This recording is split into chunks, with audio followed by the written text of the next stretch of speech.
pasando con la telenovela de la reforma judicial? ¿Cómo lo están viviendo los jueces, magistrados y todo el personal del Poder Judicial? ¿Qué se espera? ¿Qué va a venir? Acompáñame para descubrir, en manos de un experto, toda esta situación. Y me da muchísimo gusto presentar a Alfonso Herrera. Él es profesor universitario, jurista con doctorado y especializaciones en Derecho Constitucional. Tiene experiencia en el Poder Judicial de México y es investigador nacional del CONACYT. Bienvenido, Alfonso. Muchas gracias, es un No, gusto estar perfecto. contigo y con tu audiencia. Muchas gracias, es un honor. No, al contrario, muchas gracias a ti. Oye, en estos días ha estado el tema de la reforma judicial a todo lo que da. Y hemos visto que, bueno, ya se aprobaron leyes secundarias, que viene otro paquete que ya anunció Monreal y que además, se realizó la dichosa tómbola que, pues, mucha gente percibió como muy lamentable, como muy triste, se les caían las pelotitas y todo eso. Y lo más que pasa es que ha habido incertidumbre también en la parte, sobre todo de la gente que trabaja en el Poder Judicial. ¿Cómo se está viviendo desde ese lado, de esa trinchera? En efecto, sin lugar a dudas, la reforma judicial que en este momento se encuentra en distintos frentes, tanto por el frente legislativo, pues se ha avanzado con la aprobación de la reforma a dos de las leyes secundarias para establecer las bases de la elección popular precisamente de los jueces, que son la Ley General de Instituciones y Procedimientos Electorales, que por primera vez, por cierto, se va a aplicar justamente al Poder Judicial, y la reforma también a la Ley General de Medios de Impugnación en materia electoral. Ambas reformas fueron parte de este decreto que aprobó el Poder Legislativo.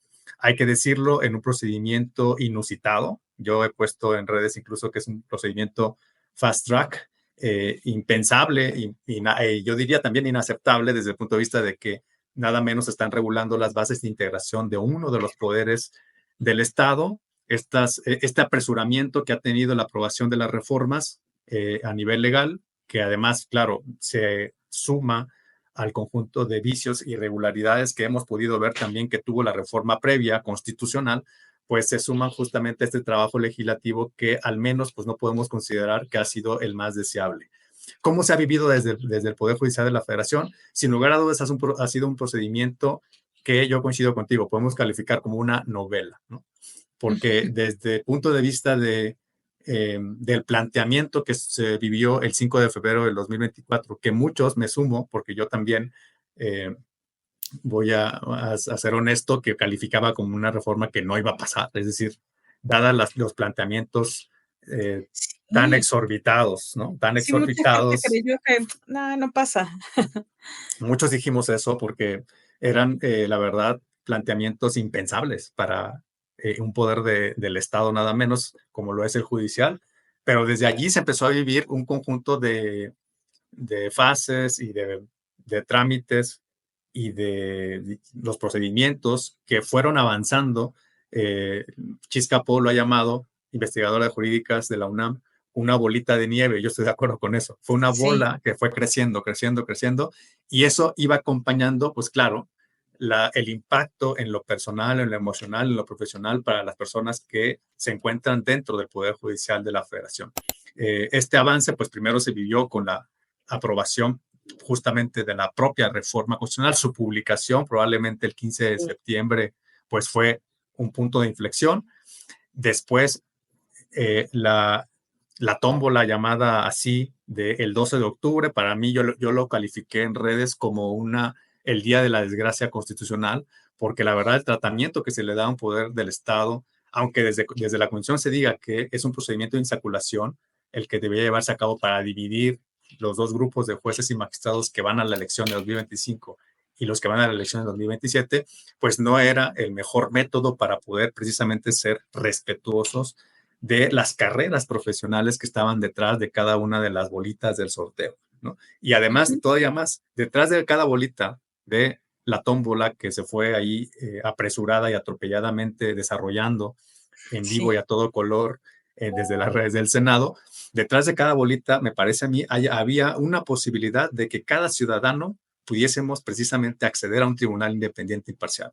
Por lo tanto, cada bolita que fue señalada como una posibilidad, bueno, no una posibilidad, una determinación individual de que esta persona iba o no a una elección, ahí se estaba también, me parece a mí, sorteando la suerte de los ciudadanos que pretendemos un tribunal, unos tribunales federales independientes e imparciales, como ya lo señalaba la Constitución y lo señalan también los tratados internacionales.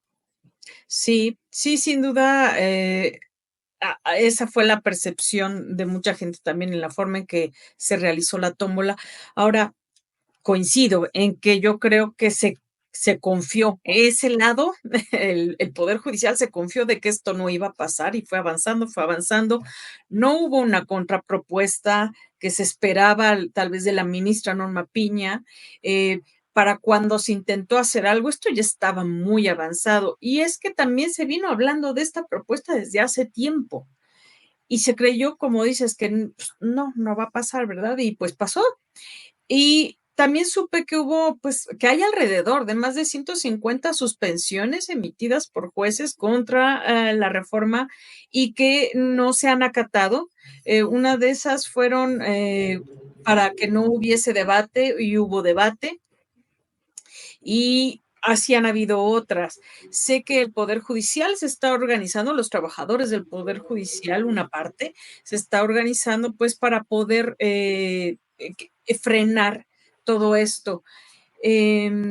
Pero vamos a hablar de eso más adelante. Me gustaría preguntarte si se han vulnerado los derechos de los trabajadores del Poder Judicial, porque nuestra presidenta Claudia Sheinbaum ha dicho que no se van a vulnerar y está asegurando que van a tener trabajo. ¿Cómo tú consideras que se están vulnerando los derechos de las personas trabajadoras del Poder Judicial?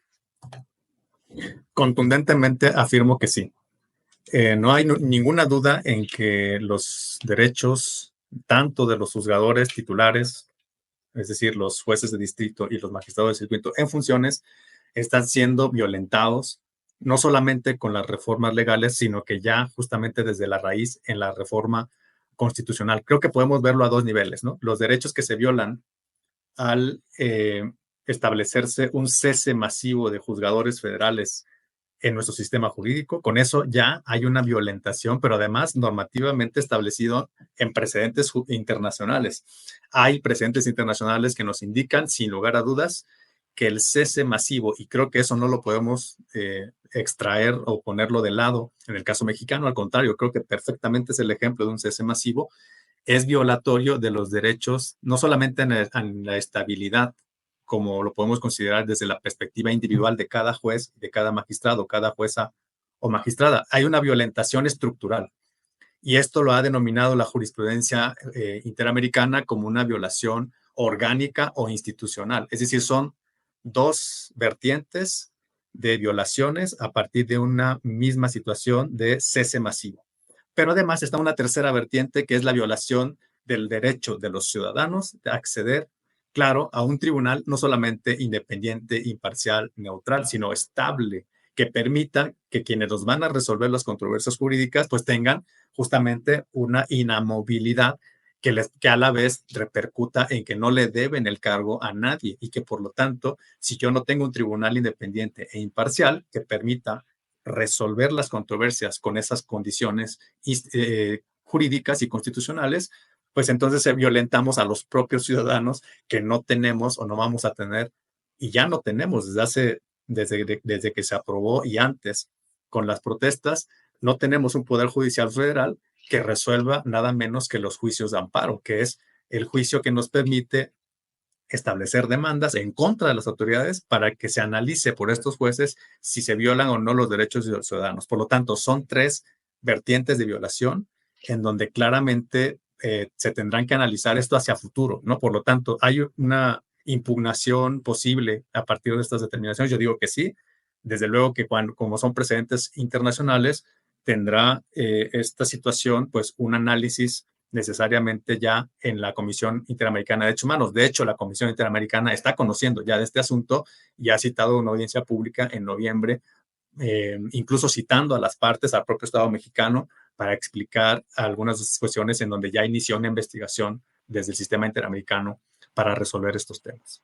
Es lo que he escuchado, que se han presentado varios juicios de amparo, que se han presentado actos de inconstitucionalidad por parte de partidos políticos contra la reforma judicial, pero que el Poder Judicial, los trabajadores se están organizando para resolver esto a nivel nacional e ir escalando, ¿no? Como bien dices, ir hasta la Comisión Interamericana de Derechos Humanos y si no, hasta la Corte Interamericana de Derechos Humanos.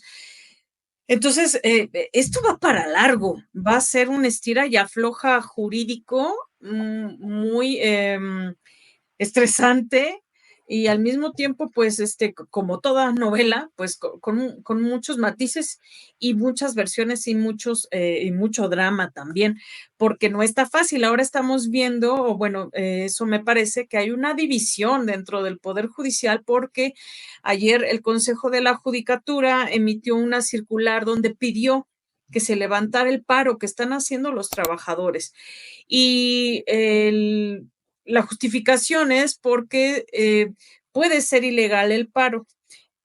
¿Nos puedes explicar un poquito más? ¿Es ilegal? ¿Se están vulnerando sus derechos al no manifestarse? ¿Cómo está eso?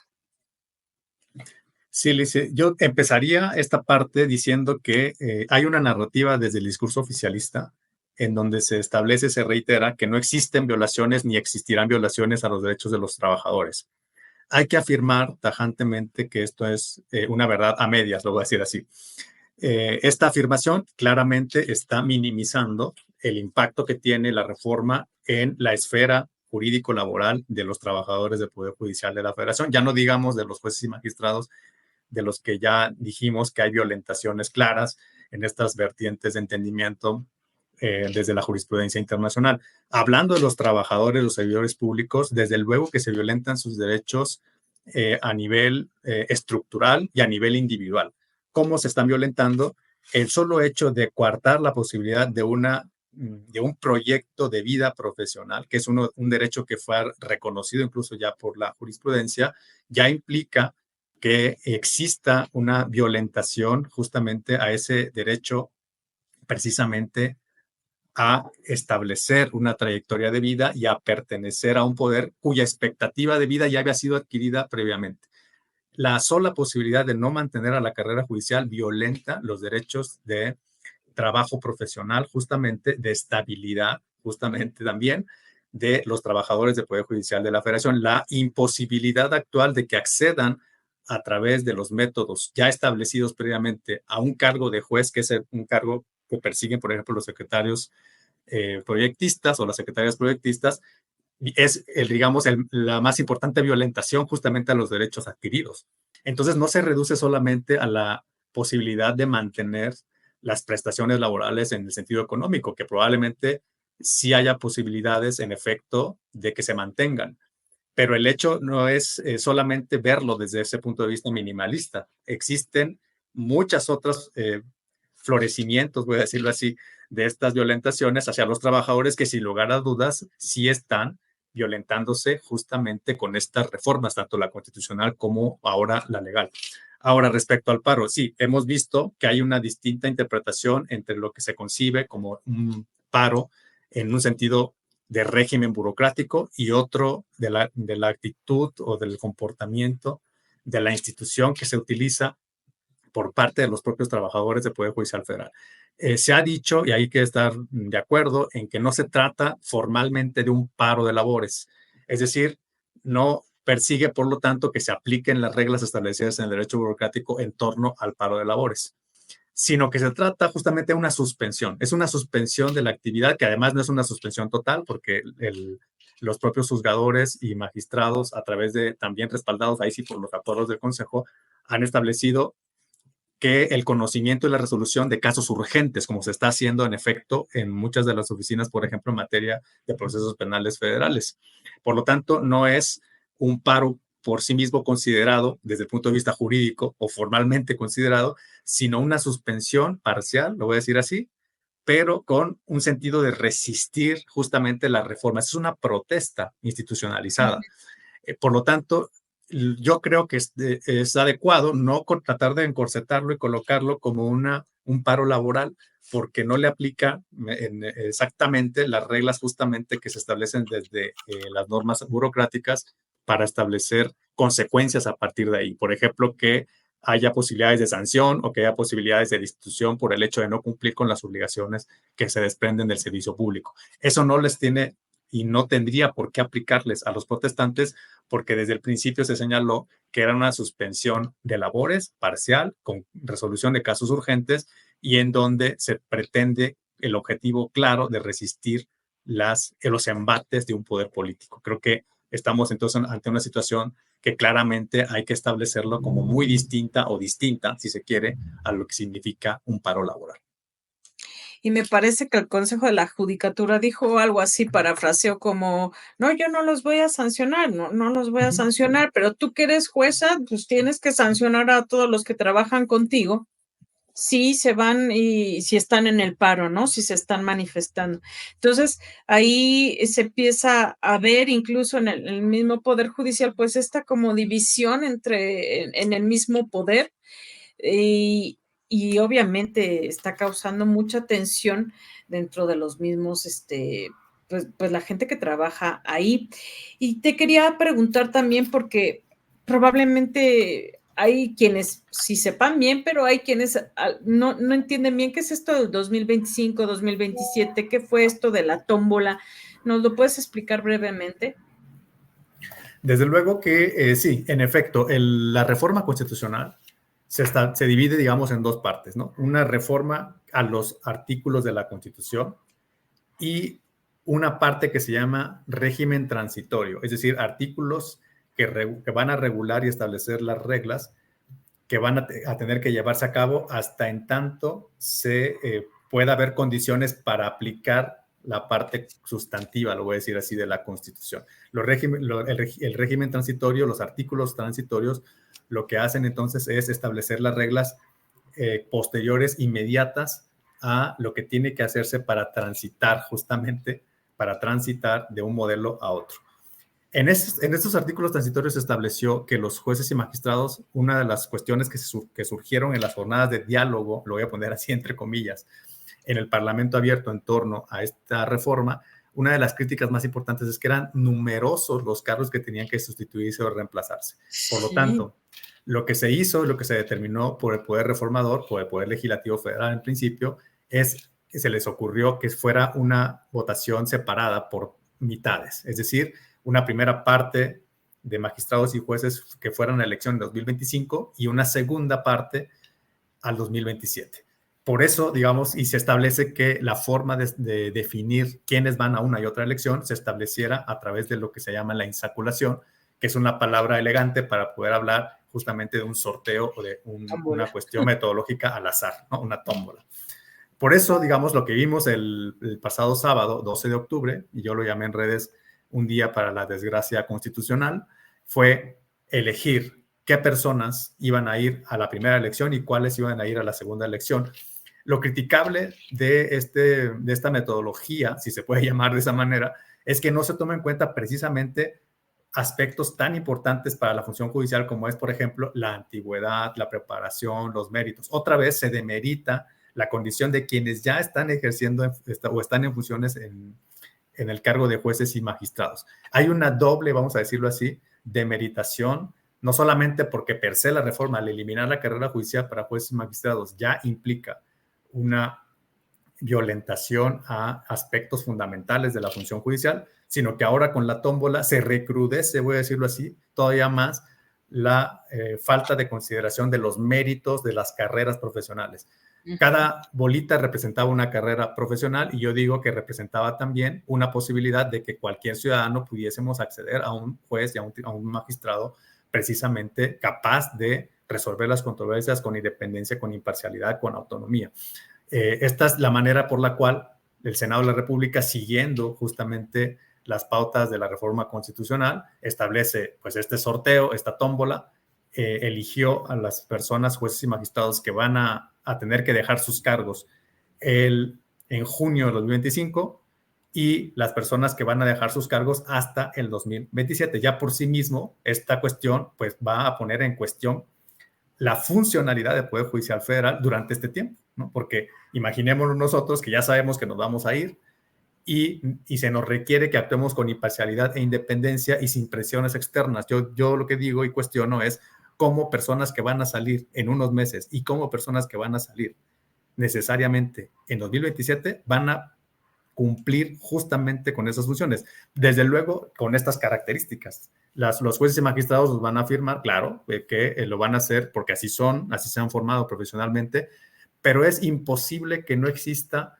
una influencia de las presiones que existen y del hecho de que ya te vas a ir del cargo para ejercer, yo lo voy a decir así, de mala gana el cargo, ¿no? O sea, no es lo mismo tener las condiciones de estabilidad y de inamovilidad que normalmente serían deseables, que si actúo en mi función precisamente sabiendo que lo que estoy haciendo no va a tener, digamos, un incentivo para permanecer y justamente para demostrar que el Poder Judicial va a ser un verdadero poder controlador de los otros poderes. Se está perdiendo ya por sí mismo esa condición, me parece, en los próximos años para nuestro país. Sí, creo que podemos empatizar con ese sentir de estar ejerciendo un cargo, un trabajo, un desempeño, sabiendo que pues ya te vas a ir. No es lo mismo que te vas a ir porque te van a ascender o porque encontraste algo mejor, sino porque te están corriendo. Entonces, lo que hicieron, lo que es la tómbola es para elegir quiénes se van en 2025 y quiénes se van en 2027. Y luego se supone todos los que quieran, todos los que tengan los requisitos que pide la reforma judicial, carrera en derecho, promedio de 8, especialización con promedio de 9, 5 años de experiencia que me comentaste y buenas referencias, buena recomendación, los que tengan esos requisitos, o sea, de los que ya corrieron en 2025, 2027, entrarían a elecciones. ¿Es así? Es así, pero hay una condición fundamental y que es que ellos manifiesten de manera expresa de aquí a últimos de octubre, creo que es justamente el 30 de octubre, que quieren participar como candidatos en la votación popular del 2025. El hecho, dice la convocatoria, que no lo manifiesten de manera expresa, es decir, que no digan nada, que haya un silencio por parte de cada uno de ellos, significa para la convocatoria que quieren participar en la elección popular. Por lo tanto, es condición fundamental que además de reunir los requisitos, los integrantes del Poder Judicial Federal en funciones manifiesten su intención de participar. Si esto es así, entonces van a poder participar en los distintos fases del proceso electoral que se van a llevar a cabo ya, ¿no? Y lo más importante es la campaña, precisamente, que tendrá lugar en marzo y abril del 2025, justamente. Sí, y por eso se lee tanto en redes, no sé, yo he entrado últimamente, sobre todo en X, antes Twitter, pues varios jueces, juezas que están manifestándose diciendo, pues a mí me tocó hasta 2027, pero yo en solidaridad dejo el cargo en 2025, no pienso entrar a la competencia, y hay varios que se están manifestando en ese sentido y creo que podemos entender la incomodidad de varios. Ahora, se ve y veía también que hay una percepción de que la ciudadanía no se está involucrando mucho en esta, por así decirlo, en esta lucha. Y es que, bueno, hay una percepción del Poder Judicial, hay una percepción de que hay corrupción, como creo que también la hay en el Poder Legislativo y en muchos otros lados gubernamentales y de la misma sociedad mexicana, lamentablemente. Entonces, no se puede negar que era necesaria una reforma judicial, es necesaria. El problema, y es lo que se ha planteado y personas expertas como tú, es que se hizo así, fast track, ¿no? Vamos a aprobarla ya antes de que se salga Andrés Manuel, vamos a ponerla ya a echar a andar, se hicieron leyes secundarias con errores, la reforma con errores, las leyes secundarias dicen que van a trabajar en eso.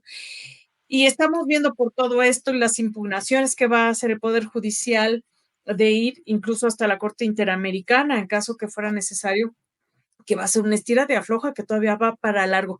¿Qué va a pasar? O sea, no se ve así como un futuro muy definido del Poder Judicial y de lo que va a suceder. ¿Qué futuro vislumbras tú como experto en todos estos temas para el Poder Judicial? Pues mira, Lice, coincide con un artículo que acabo de publicar precisamente, en donde hablé, y así lo titulé, El futuro de la Suprema Corte.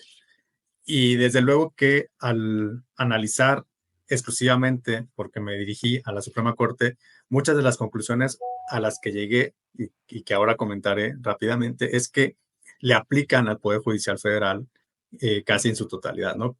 ¿Qué va a pasar con el Poder Judicial Federal? Yo creo que eh, siendo optimistas, es decir, tratando de ser lo más optimistas posible y no incurrir probablemente en cuestiones subjetivas. Creo que el Poder Judicial de la Federación, aún así, con este ánimo de analizar las cosas de manera positiva, pues tendrá una de las facetas más poco importantes, yo diría, dentro de lo funcionamiento en el sistema constitucional mexicano. Es decir, va a perder necesariamente las capacidades de control técnico, con técnico que me estoy refiriendo a un control que en efecto esté basada en la razón, en pruebas, en razonamientos jurídicos, en argumentos profesionales, normativos y jurisprudenciales para poder controlar al poder político, ¿no? Es indudable que el poder político está cooptando al poder judicial.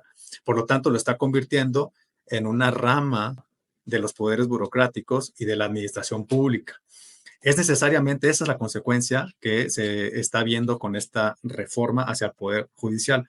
Ahora, las impugnaciones de las que comentabas van a tener alguna repercusión. Yo creo que es muy importante de todos modos, aun cuando ese sea el futuro que están señalando el ordenamiento jurídico modificado, que se mantengan y se persigan, se desarrollen los procedimientos de impugnación que se están justamente desarrollando. Bueno, están ahora ya, por ejemplo, en manos de la Corte varias acciones de inconstitucionalidad, lo mencionabas, controversias constitucionales, se ha realizado una consulta a trámite por la presidenta, hay juicios de amparo también por parte de los propios magistrados y jueces que tendrán que analizar en primera instancia justamente los jueces y van a tener que llegar a la Suprema Corte también a través ya sea de la atracción o a través del recurso de revisión, que son procedimientos que señala la propia ley de amparo, que sigue vigente, por supuesto, tendrá que llevarse a cabo. Es decir, la Suprema Corte tendrá que pronunciarse y tendrá que establecer lo que por derecho considere que es lo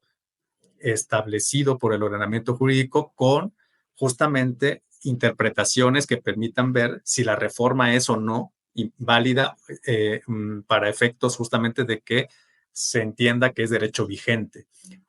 Lo que yo creo que es el riesgo mayor, por eso me adelanté con la perspectiva poco amigable con el Poder Judicial hacia el futuro, es que aunque la Suprema Corte establezca la invalidez, va a haber un problema muy serio en el terreno político. Es decir, que es muy posible que así como no se han respetado las suspensiones, lo cual ya es muy grave, la cereza en el pastel de la arbitrariedad y el exceso del poder llegará cuando no se acate la determinación, si es que la Corte lo determina. Hay bases, hay que decirlo, para decir que la reforma es inválida, ¿no? Hay muchos elementos ahí desde el punto de vista del procedimiento legislativo que fueron irregulares, ¿no? Nada más pensemos, por ejemplo, en el cambio de sede en la Cámara de Diputados, las maneras en las que se llevó a cabo el cómputo de votos irregulares, los problemas que se llevan en el Y había Senado una para poder llegar. suspensión además, perdona, había una suspensión además para el debate, ¿no?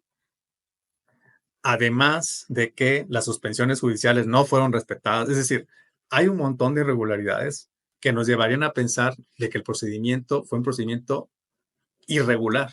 Por lo tanto, tiene las bases de la Suprema Corte para que a través de esos procedimientos, sobre todo a través de la acción o la controversia, pueda determinar la invalidez.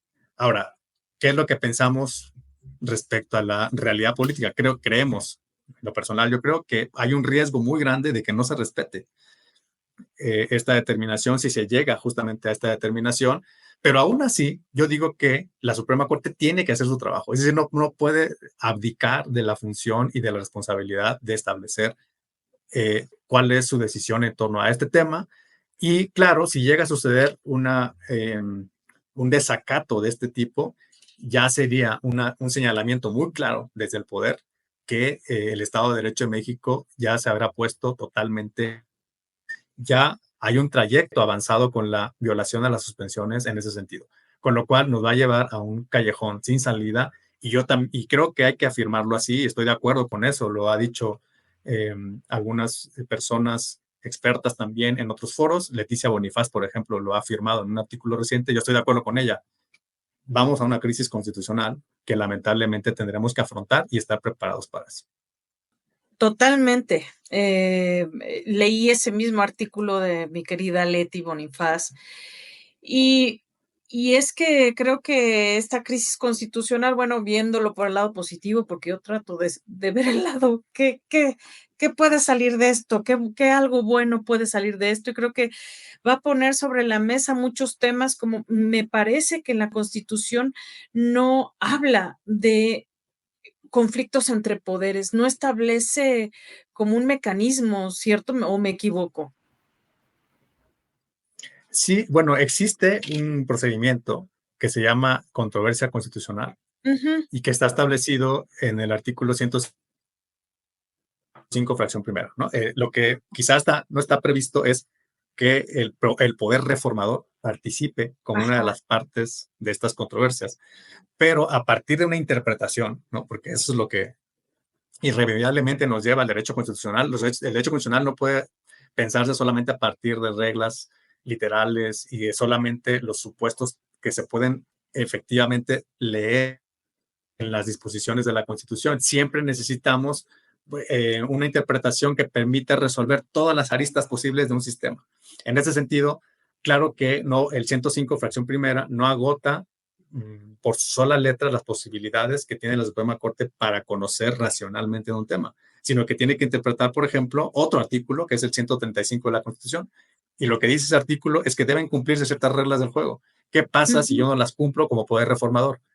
Voy a afirmar que hay un espacio de arbitrariedad posible y de inmunidad para que los poderes políticos puedan hacer lo que les convenga.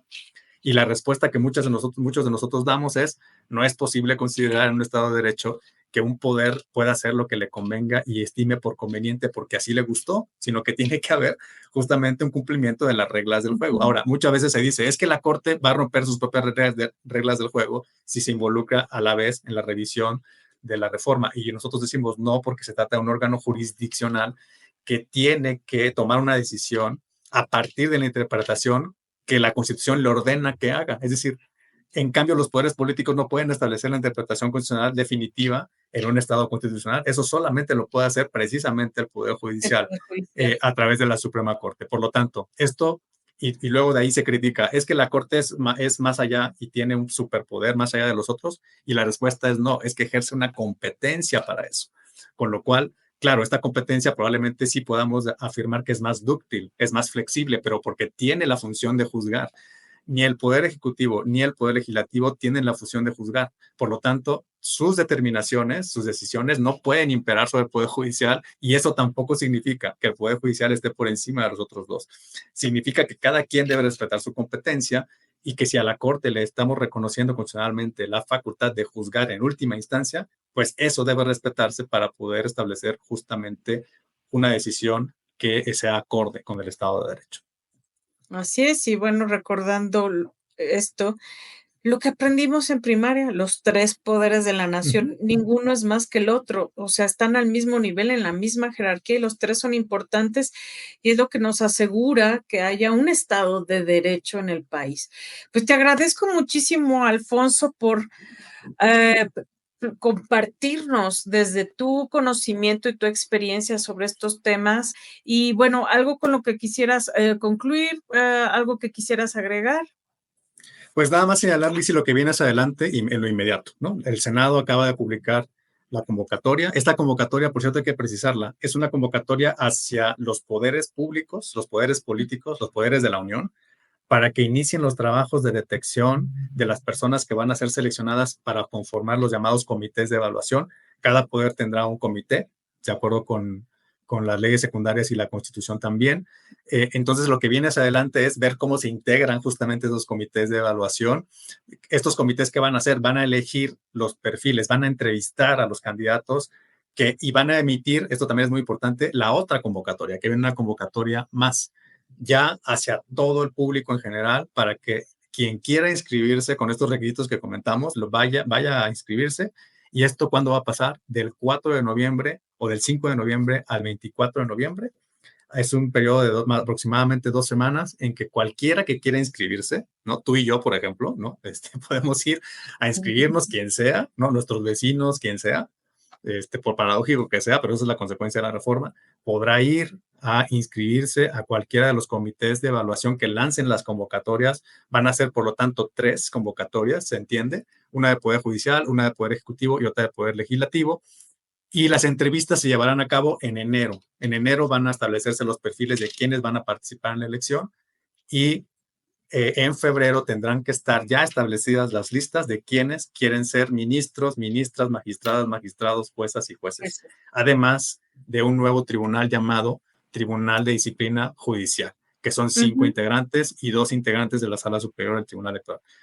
Entonces, todos estamos y vamos a estar viviendo estos momentos en lo próximo, con lo cual creo que tú y yo vamos a tener que hablar Eso también. te iba a decir, que te voy a estar invitando para conocer, pues, esta perspectiva, porque es útil conocer desde varios aristas, desde varias perspectivas, cómo se vive una misma situación, porque nos da una idea más amplia. Así que te agradezco mucho, Alfonso, lo dejaste muy claro. Vamos a estar pendientes de qué va sucediendo, cómo va esta telenovela.